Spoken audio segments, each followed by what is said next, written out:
So paano mga kaangas, samahan nyo ako, tayo simulan natin ang pagpapatay kat. Madami pa akong tatapusin, news ko po. Sana'y matapos ko hanggang mamaya. So let's come on, tara. Samahan nyo ako magpatay. Buti na lahat lumilom ng kaunti. Kaunti naman aking papatikin. Ari lang naman ang aking papatikin. Kaunti na naman mga kaangas. Oh.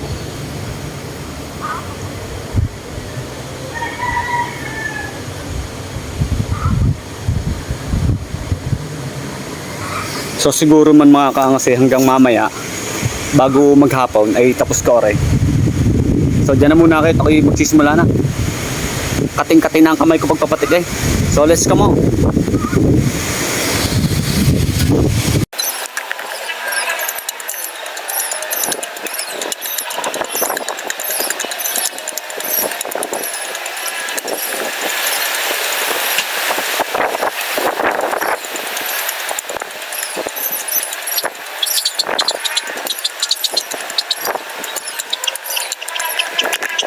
Pangas, yan. Tapos na natin ang ating tinabas. Tingnan nyo.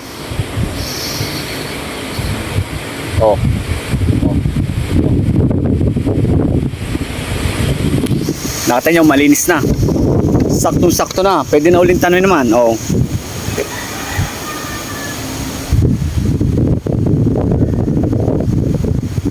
Pwede na mga kaangas. Pwede na ulit tayong magtanim.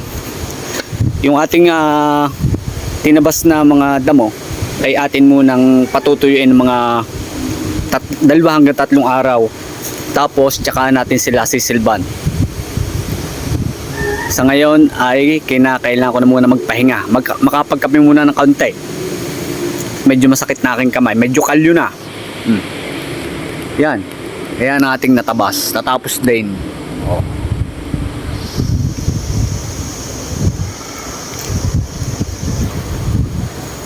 So ayan mga kaangas, isang araw ay tayo magtatanim na lang ulit. Pwede na itong tamnan, malinis na. So paano mga kaangas, dyan muna kayo, ako'y magkakape muna. In the house.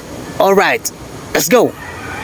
Ito talaga sa bukid mga kaangas, talagang kailangan natin agad ang ating kailangan agad natin ang paglilinis ng mga damo-damo, at para pagka malinis na ay pwede na uli nating tamnan.